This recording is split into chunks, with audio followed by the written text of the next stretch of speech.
Bienvenidos a Entre Sombras, el espacio donde analizamos los misterios más oscuros de la mente humana. Hoy les traemos un episodio impactante, los asesinos seriales más reconocidos del mundo. A lo largo de la historia hemos escuchado nombres que estremecen solo con mencionarlos, personas que parecían normales pero escondían mentes perturbadas. Hoy, junto a mis compañeros, exploraremos quiénes fueron, cómo actuaban y qué nos revelan sobre la naturaleza humana. Antes de comenzar, queremos aclarar que este episodio tiene un propósito informativo y reflexivo. No buscamos glorificar a los asesinos, sino comprender las raíces psicológicas, sociales y emocionales que los llevaron a reflexionar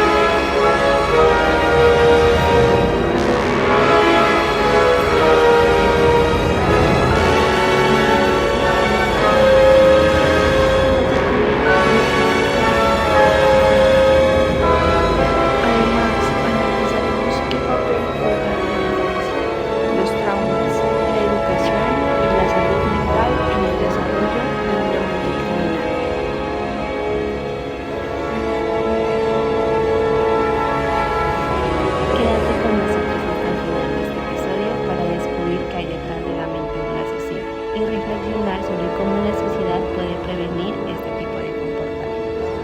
Y si tú estás escuchando este programa, te invitamos ahora mismo a que te preguntes, ¿qué tanto conocemos realmente la mente humana? ¿Podrías reconocer a una persona peligrosa a tu alrededor?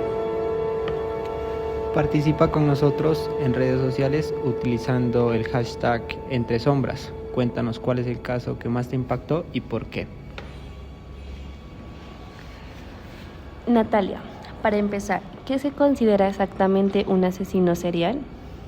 Según la definición del FBI, un asesino serial es una persona que comete 3 o más homicidios en diferentes momentos, con un periodo de enfriamiento entre cada uno, es decir, no actúan impulsivamente. Sus crímenes son premeditados, planeados y repetitivos. Lo más inquietante es que muchos de ellos llevan vidas aparentemente normales, trabajan, tienen familia y pueden pasar desapercibidos durante años. Exacto, es que se trata del perfil de un psicópata funcional, alguien que puede fingir emociones, adaptarse a la sociedad y al mismo tiempo ser incapaz de sentir empatía o culpa. Además, yo creería que muchos de ellos presentan una mezcla de factores biológicos y sociales. Algunos estudios han encontrado diferencias neurológicas en el lóbulo frontal, que está relacionado con el control de impulsos. Sí, y el entorno también juega un papel enorme. Abusos en la infancia, traumas, abandono, negligencia o humillaciones constantes pueden marcar a una persona para siempre. La combinación de una mente vulnerable y un entorno hostil puede ser una bomba de tiempo. Cuando esta bomba explota, la sociedad entera se estremece. Vamos a empezar a hablar de los casos emblemáticos. Natalia, empecemos contigo. ¿Quién fue Ted Bundy?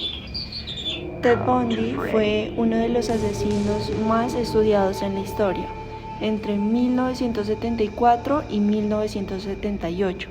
Asesinó a más de 30 mujeres, aunque se sospecha que fueron muchas más. Era atractivo, educado y encantador. Fingía estar lesionado para pedir ayuda y una vez las víctimas se acercaban, las atacaba. Lo más perturbador es que Bundy regresaba a las escenas del crimen, peinaba a las víctimas, las maquillaba y pasaba horas junto a sus cuerpos. Tenía una necesidad enfermísima de control absoluto. Su juicio fue un espectáculo mediático. Se defendió a sí mismo y manipulaba tanto al jurado como al público. Algunas personas incluso se enamoraron de él. Y eso solo nos muestra algo muy importante, el atractivo del mal. Cómo la sociedad puede convertir a un criminal en un ícono, ignorando el horror detrás de su carisma. Eso demuestra que Bundy era el reflejo de una mente calculadora. Además de eso, era meticuloso, sabía cuándo y dónde y cómo actuar. Su ejecución fue en 1989. Además de eso, marcó el final de la era de miedo en Estados Unidos. Claro que sí, pero también dejó una gran enseñanza para la criminología moderna. Fue gracias a su caso que se fortalecieron los perfiles psicológicos del FBI. Ahora Mariana, hablamos de Dahmer. Jeffrey Dahmer fue conocido como el caníbal de Milwaukee. Asesinó a 17 jóvenes entre 1978 y 1991. Guardaba restos humanos en un apartamento. Practicaba necrofilia y canibalismo. Dahmer no mataba por odio ni por venganza. Lo hacía por miedo a la sociedad. Decía que si mataba a alguien, esa persona nunca podría abandonarlo.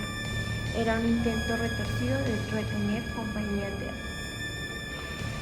Y lo más increíble es que sus crímenes pasaron desapercibidos durante muchos años, en parte por negligencia policial. Incluso en una ocasión una de sus víctimas escapó y la policía lo devolvió al apartamento creyendo que era su pareja. Lo impactante es su frialdad. Durante las entrevistas, Dahmer hablaba sin emoción, como si describiera una receta de cocina. Además, su caso puso sobre la mesa el tema de la salud mental y la responsabilidad del Estado frente a las comunidades vulnerables. Además, si las denuncias se hubieran tomado en serio, muchas vidas se habrían salvado. Por otro lado, Dahmer murió en prisión en 1994, asesinado por un recluso. Hasta el final pareció más confundido que arrepentido. Eliana, cuéntanos sobre John Wayne Gacy. Claro, Gacy era un empresario respetado, voluntario y artista. Se disfrazaba de payaso para animar fiestas infantiles. Increíble, ¿no? Pero entre 1972 y 1978 violó y asesinó a 33 jóvenes, enterrando 2 cuerpos en el sótano de su casa. Su caso es aterrador por la doble vida que llevaba. Mientras por un lado entretenía a niños, tenía cuerpos ocultos bajo su propia casa. Cuando la policía descubrió los cadáveres, el olor era insoportable. Cada excavación revelaba una historia más espantosa. Fue ejecutado en 1994. Antes de morir dijo: "Bésenme el trasero, nunca sabrán la verdad". Una frase que refleja su total ausencia de remordimiento. Además, su figura inspiró a personajes de terror como Pennywise y el Joker. Pero más allá de esto, de la ficción, nos recuerda lo cerca que el mal puede estar del bien. Y también nos enseña que las apariencias se engañan. Nadie imaginaba que el hombre sonriente de los disfraces ocultaba un monstruo. Estefanía, háblanos de Aileen Wuornos. Bueno, claro que sí. Aileen Wuornos tuvo una vida trágica desde niña. Fue abandonada por sus padres. Además, fue abusada sexualmente y tuvo que vivir en las calles desde los 13 años. Entre 1989 y 1990 asesinó a 7 hombres mientras trabajaba como prostituta en las calles. Aileen decía que ella pues en sí actuaba como defensa propia, alegando que los hombres intentaban violarla. Sin embargo, la evidencia mostraba que muchos de los asesinatos fueron premeditados. Su comportamiento errático y violento revelaba una mente profundamente dañada. Lo curioso es que fue diagnosticada con trastorno de personalidad límite y antisocial. Pasó toda su vida buscando el amor, pero solo encontró rechazo. Su historia inspiró la película Monster, que mostró su lado humano y el impacto del abuso. Aileen fue ejecutada en el año 2002, dejando una frase que aún estremece: "Tal vez me convierta en una nave espacial que va directo a Jesús". Su caso abrió el debate sobre las asesinas seriales, mujeres, que suelen ser invisibles o malinterpretadas. Ella mostró que la violencia no tiene género. Ahora bien, Jorge, háblanos de Jack el Destripador. Claro que sí. Jack el Destripador es el asesino más enigmático de la historia. Actuó en Londres en 1888 matando y mutilando prostitutas del barrio Whitechapel. Nunca fue capturado. Sus crímenes coincidieron con una época de pobreza extrema, prostitución y desigualdad. En muchas cartas desafiaba a la policía burlándose de su incapacidad para atraparlo. Además de eso, los investigadores creyeron que tenía conocimientos médicos, porque al momento de encontrar los cuerpos tenían una precisión de los cortes al momento de matarlos. Lo interesante es cómo su figura se convirtió en mito. Cientos de teorías han surgido sobre su identidad, desde médicos hasta miembros de la realeza. Fue el primer caso mediático global. Los periódicos publicaban los crímenes con detalle, creando un morbo colectivo. Gracias a Jack el Destripador se desarrolló el concepto de perfil criminal. A partir de ahí, la criminología moderna tomó forma. Y para terminar esta parte, hablaremos de un caso latinoamericano, Pedro Alonso López. Bueno, él, conocido como el monstruo de los Andes, López fue el responsable de la muerte de más de 300 niñas en Colombia, Ecuador y Perú. Él también fue capturado en 1980, pero solo cumplió 14 años de prisión, luego fue liberado y su paradero es desconocido hasta hoy. Lo más aterrador es que nunca mostró culpa, decía que amaba a las niñas y que las estaba liberando del mal del mundo. Este caso solo deja ver la debilidad de los sistemas judiciales. Es inconcebible que una persona así haya sido liberada. También muestra cómo la pobreza y la falta de educación facilitan que las víctimas sean totalmente invisibles. López fue estudiado por psiquiatras que concluyeron que no tenía conciencia moral, era incapaz de distinguir entre el bien del mal.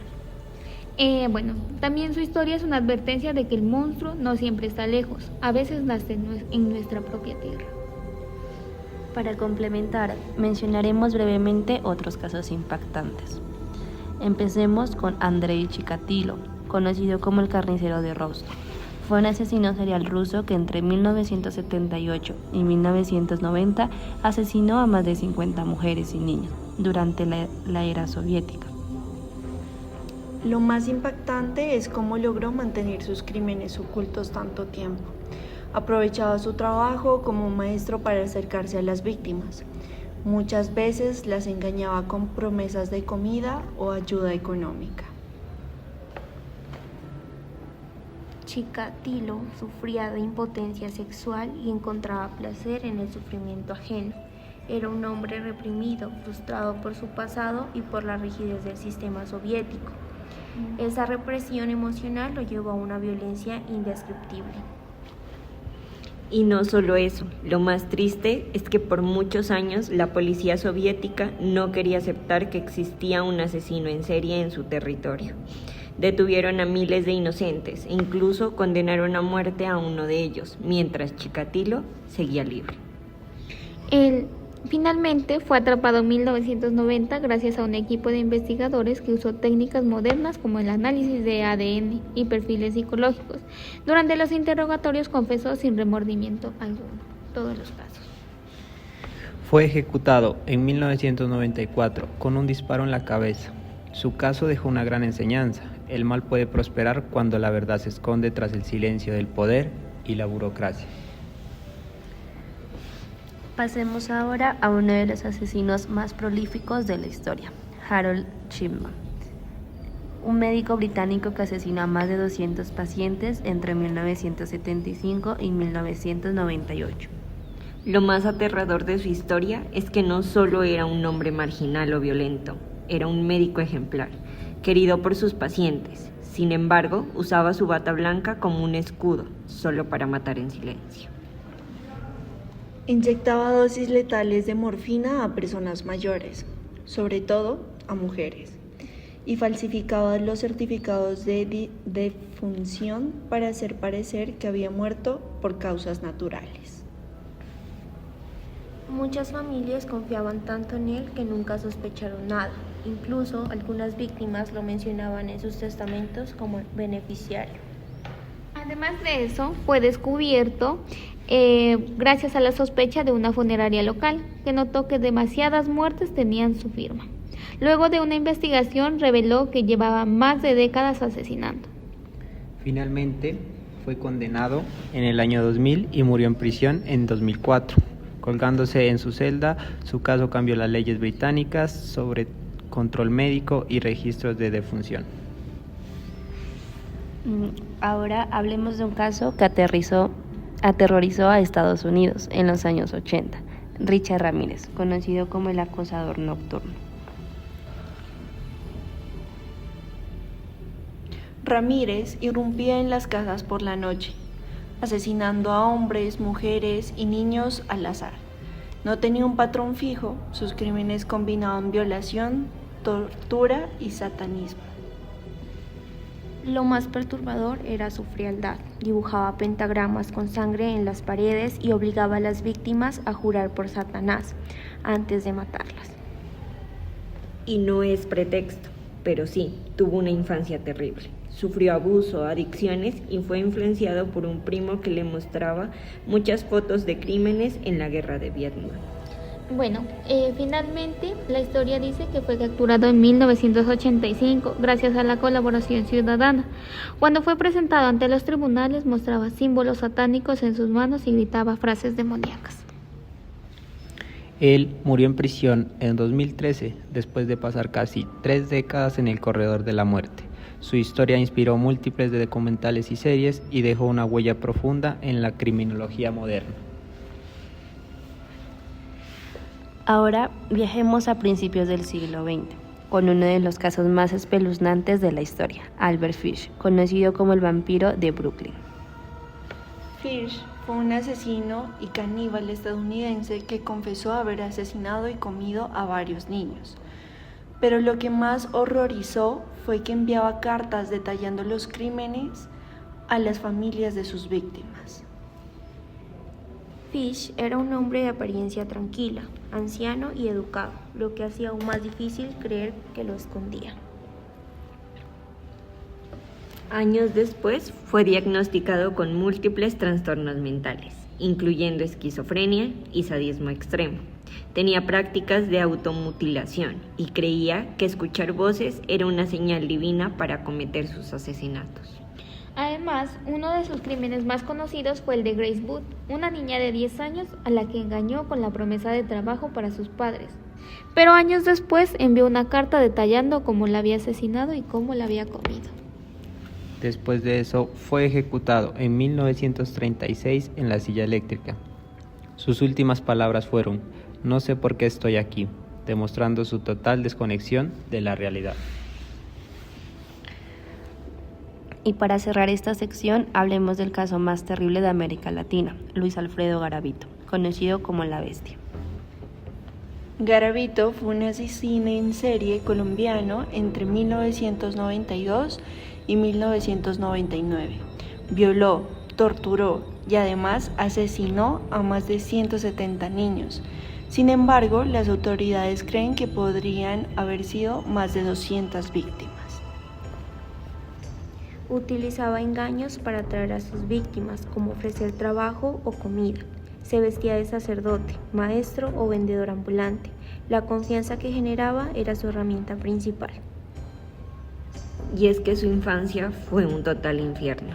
Sufrió de abusos físicos y sexuales. Además, creció en un hogar violento y nunca recibió educación ni afecto. Todo eso solo moldeó una mente completamente desequilibrada. Después de varios años, fue capturado en 1999, gracias a un trabajo minucioso de la policía. Durante los interrogatorios confesó los crímenes con una frialdad impresionante. Además, recordaba los nombres de sus víctimas, los lugares y las fechas con detalle. Por último, fue condenado a más de 1.800 años de prisión, aunque en Colombia la pena máxima era de 40 años. En 2023 se reportó su muerte neutral en prisión y su caso sigue siendo uno de los más aterradores del mundo.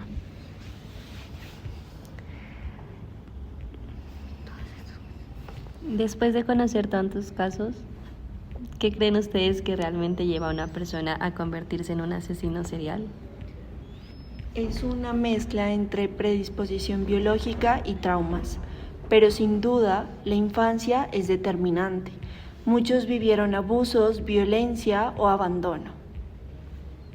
También influye el entorno social. Las desigualdades, la falta de afecto y la ausencia de oportunidades generan resentimiento.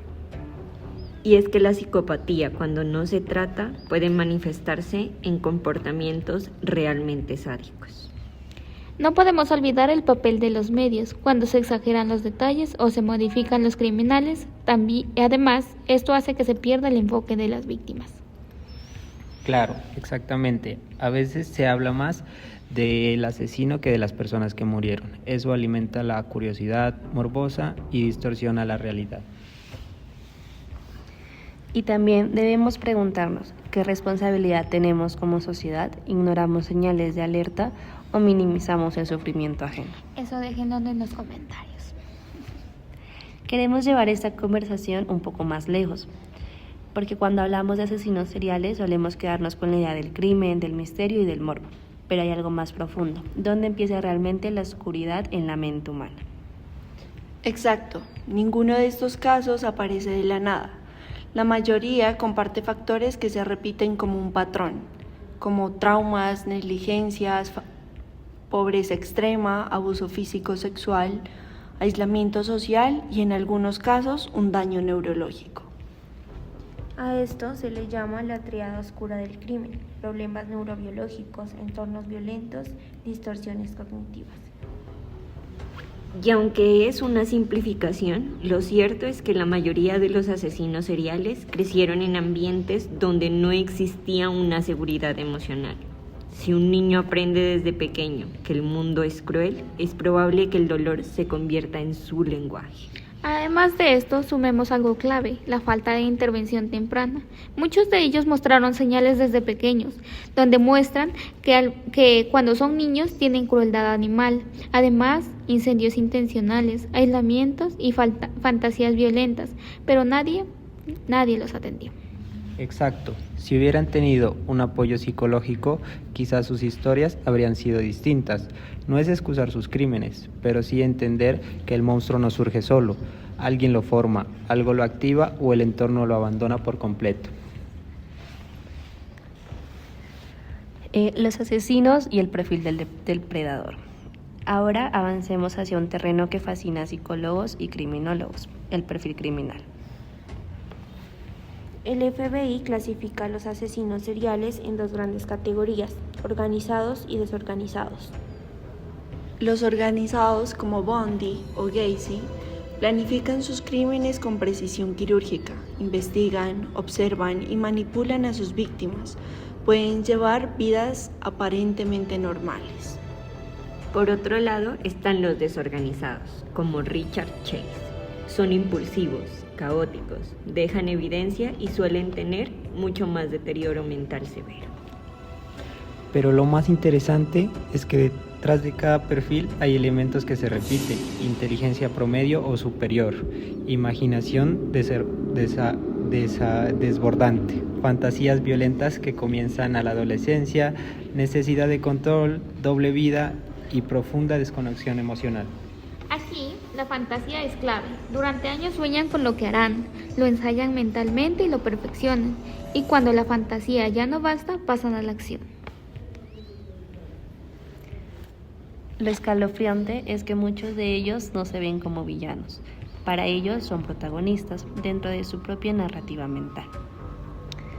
En cuanto a las escenas que marcaron la historia, queremos recrear brevemente algunas escenas emblemáticas para que los oyentes entiendan el nivel de horror que estos crímenes dejaron en la historia, no para romantizarlos, sino para dimensionar su impacto. La primera escena abarcaremos a Ted Bundy en Utah, una noche en el año 1975. Una mujer camina hacia su coche después de una clase nocturna. El estacionamiento está casi vacío. De pronto, un hombre con un yeso en el brazo le pide ayuda para cargar unos libros a su vehículo. Su voz es amable, casi encantadora. Ella acepta. Cuando la mujer se inclina para dejar los libros, Bundy levanta la palanca con la que la golpea. 1, 2, hasta 3 veces. La arrastra al auto, donde todo sucede en silencio, rápido, preciso y nadie lo ve. La historia número 2 es la de Darrell, apartamento 213.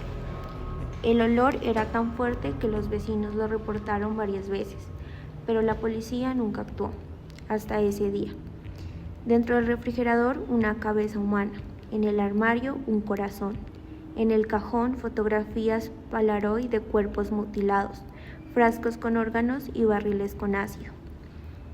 Cuando los agentes preguntaron por qué hacía eso, Dahmer respondió con frialdad: quería crear un altar, algo que me acompañara para siempre. En la tercera escena encontramos a John Wayne Gacy en la casa de Chicago. Vinieron por él por una desaparición, no por 33. Cuando la policía empezó a excavar, el olor a descomposición era indescriptible. Habían cuerpos en capas, unos sobre otros, enterrados en forma de espiral bajo su casa. La policía tardó semanas en recuperar todos los restos y durante todo ese tiempo, Gacy solo sonreía. Para enriquecer el análisis, profundicemos en algunas patologías vinculadas que aparecen frecuentemente en este tipo de criminales.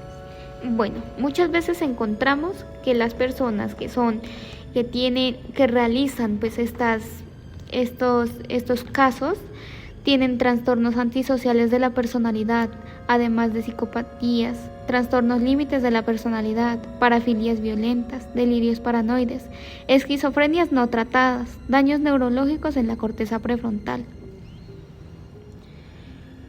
No todas las personas con trastornos mentales son violentas, pero sí se ha demostrado que cuando estos trastornos se combinan con traumas severos y ausencia de apoyo pueden incrementar el riesgo.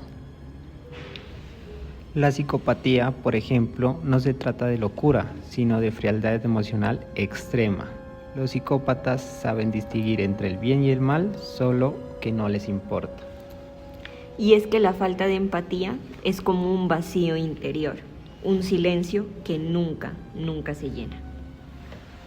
Y ahora una pregunta clave: ¿la sociedad crea monstruos? En parte, yo opino que sí. La violencia estructural, la pobreza, la exclusión generan resentimiento y deshumanización. En mi opinión, muchos asesinos seriales vivieron largos periodos de abandono extremo, no tenían a quién acudir, no existían adultos seguros en su infancia.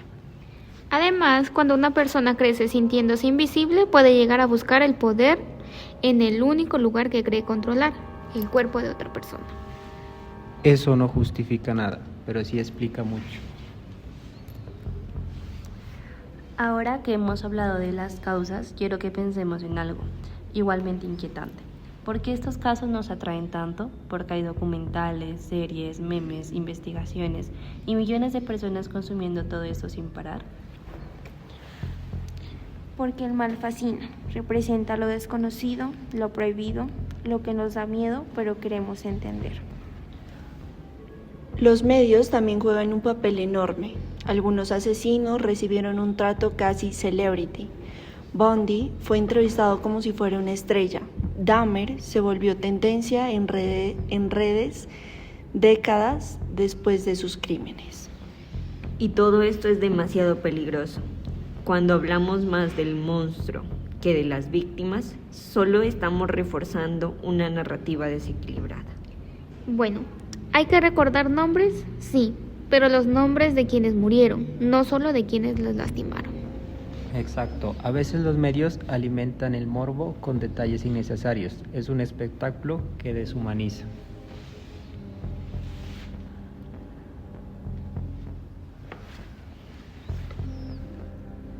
Y sin embargo, aquí estamos haciendo un podcast sobre asesinos seriales. La pregunta es, ¿de dónde hablamos? Desde la reflexión, no desde la glorificación. Desde la psicología, no desde el entretenimiento barato. Desde el respeto, no desde el sensacionalismo. Si los asesinos seriales que analizamos actuaron en décadas pasadas, ¿cómo sería un criminal así en el mundo tecnológico actual? Sería muchísimo más difícil para ellos actuar sin ser detectados. Las cámaras, el reconocimiento facial, el rastreo digital, todos los delataría. Aún así, han surgido casos modernos donde la tecnología fue parte clave.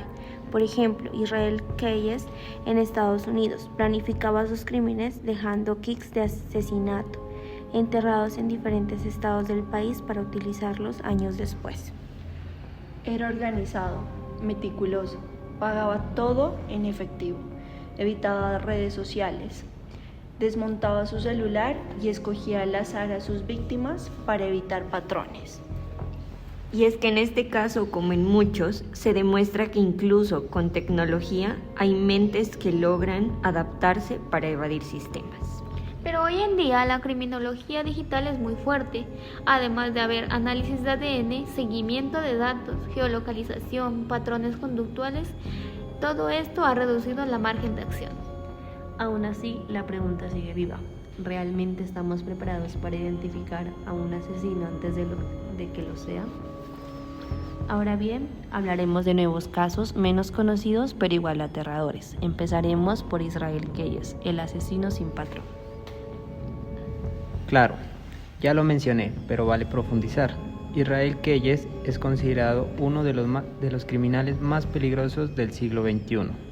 No tenía víctimas preferidas, no actuaba en una sola ciudad, esperaba años entre asesinatos y enterraba kits con armas y herramientas. Su don era la paciencia, podía esperar años solo para cometer un crimen perfecto.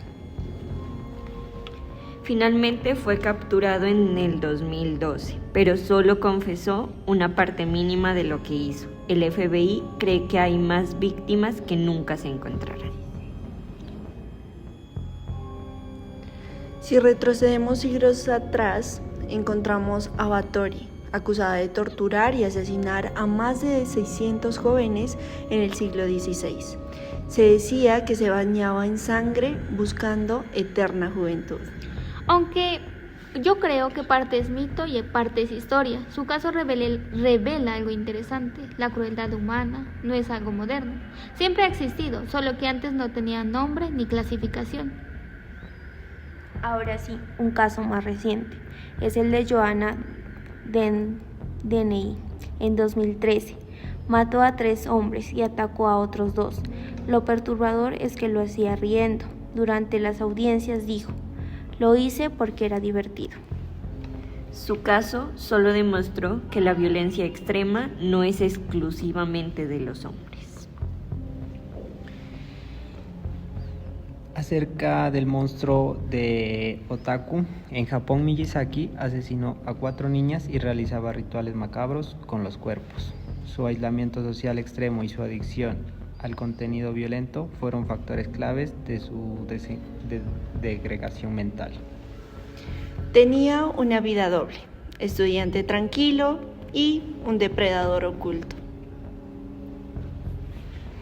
Ahora una de las preguntas más polémicas. ¿Un asesino serial puede rehabilitarse?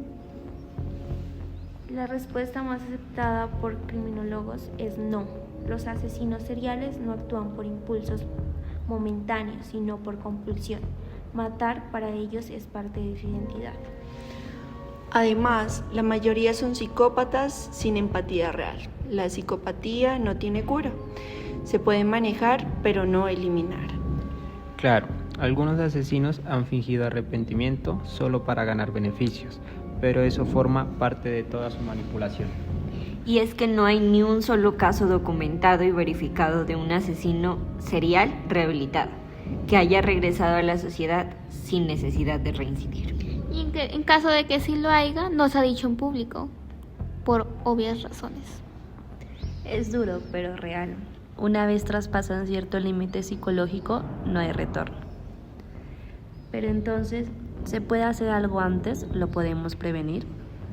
Sí, hay señales que investigaciones psicológicas consideran alarmas tempranas, como son la crueldad animal, incendios intencionales, fantasías violentas persistentes, falta total de empatía, aislamiento extremo, manipulación desde edades tempranas y también un placer en hacer daño físico o emocional.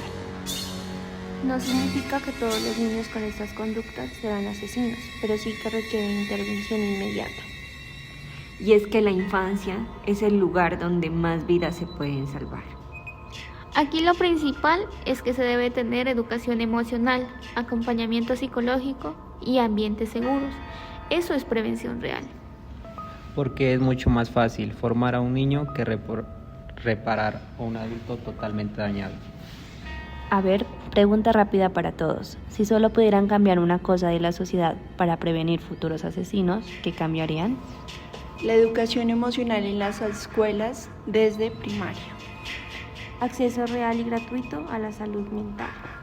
Yo creo que se deben mitigar los castigos fuertes contra la violencia intrafamiliar. Ahí empieza todo. Además, se debe implementar programas de apoyo para niños con riesgo social. Para mí debería haber más vigilancia digital en casos de desapariciones. El tiempo perdido es vida perdida. Y yo cambiaría el estigma de pedir ayuda. La gente cree que buscar un psicólogo es debilidad, cuando en realidad es una de las decisiones más valientes. Ahora daremos un paso más profundo. No solo vamos a analizar los hechos, sino la mente del cazador. Quiero que imaginemos algo juntos, no desde la aprobación, sino desde la comprensión psicológica. ¿Qué siente un asesino serial justo antes de actuar? No después, no durante, antes. Muchos describen una mezcla de euforia y ansiedad, un vacío que necesita llenarse, una tensión interna imposible de controlar. Para algunos es una liberación, para otros una respuesta a una fantasía que llevan años alimentando.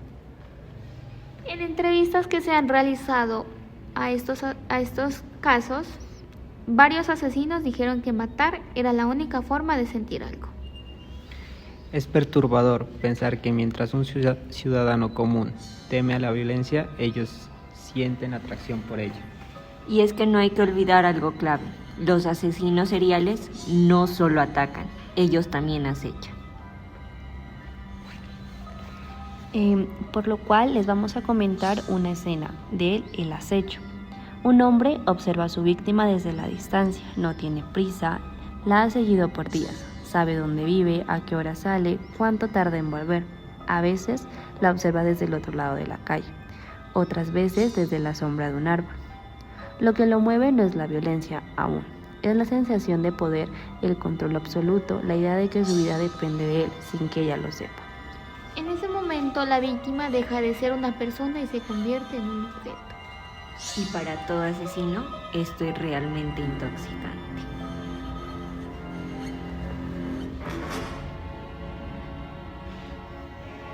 Algo muy interesante es que cada asesino serial tiene lo que se llama una firma. No es la forma de matar, sino un detalle personal que repite porque le genera placer psicológico. Bundy regresaba a las escenas para arreglar los cuerpos. Esa era su firma.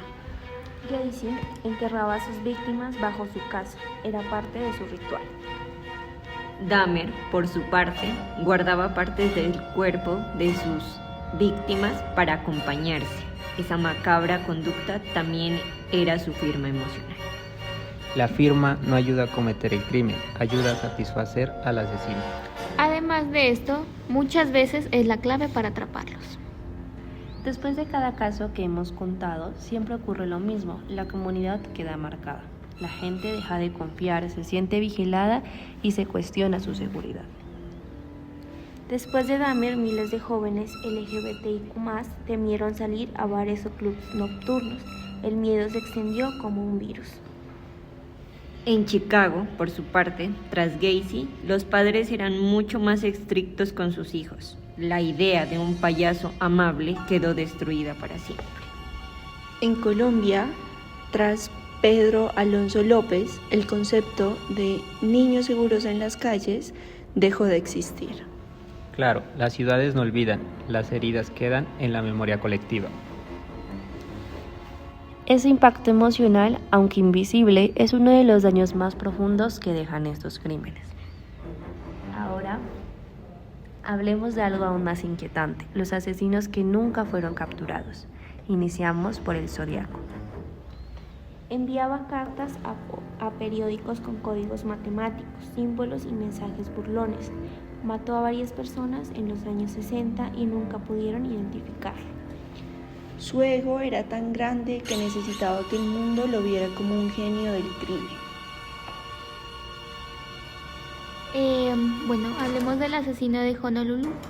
Dejó a varias víctimas jóvenes en playas de Hawái en los 80, su firma clara, sin patrón aparente y además sin ser capturado. El tercer caso es de Hawaii of Tears en Canadá. Más de 50 mujeres desaparecieron en la carretera 16. Se cree que hubo varios asesinatos actuando durante décadas. Algunos jamás fueron identificados. Otro caso es el de Monster of Florence en Italia. Sembró terror en los 70 y 80 y el caso sigue sin resolverse. La idea de que algunos siguen libres, que viven en algún lugar, que envejecen como cualquiera, es quizás lo más inquietante. Ahora quiero que tengamos un debate más profundo. ¿El asesino nace o se hace? Yo creo que es una mezcla, pero el entorno pesa más. Un niño amado y protegido difícilmente crecerá buscando matar.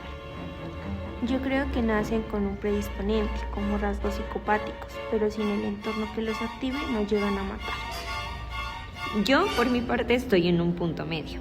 Creo que la fórmula, biología más trauma más oportunidad, solo da igual a peligro.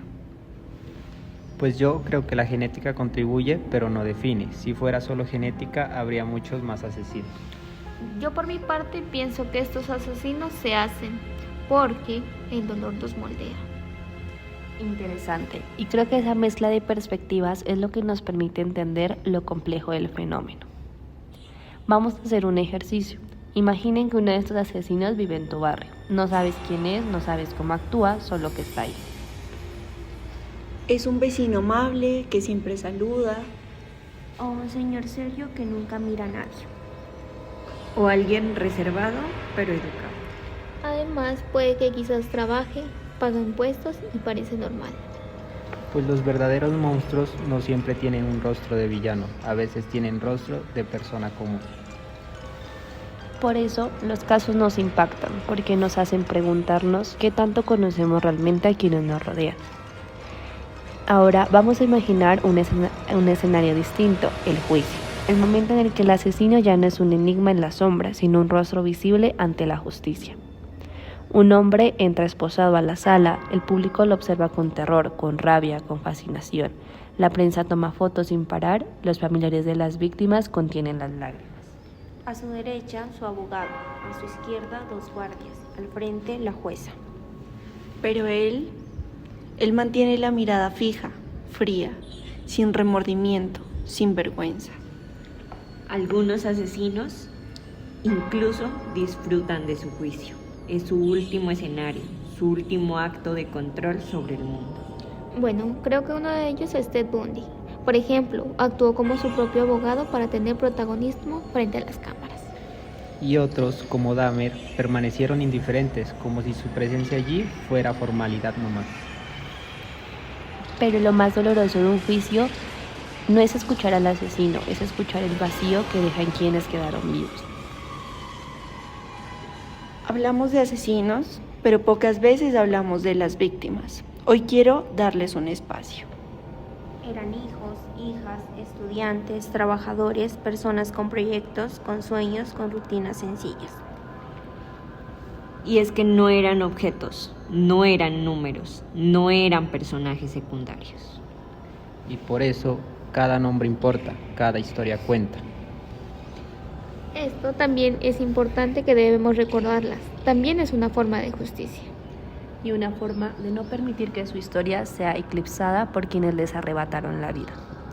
Ya hablamos de asesinos icónicos, pero en Latinoamérica hay casos igual de fuertes que muchas personas desconocen. Chapaína, un adolescente involucrado en secuestros, violaciones y asesinatos en 2003. Su frialdad a los 16 años impactó a todo Brasil. Francisco de Asís Pereira, el maníaco del parque, Brasil.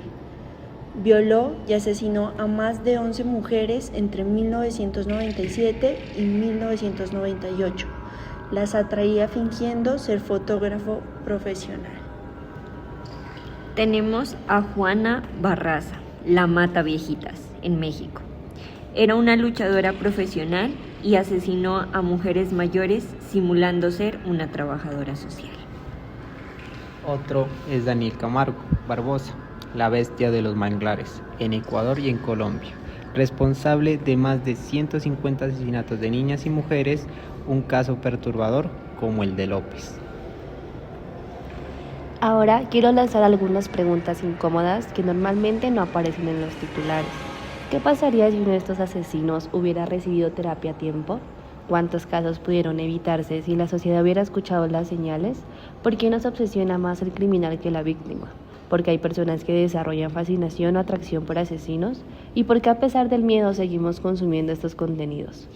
Bueno, yo creo que es porque queremos entender, queremos el saber por qué. Es una forma más humana de procesar el miedo.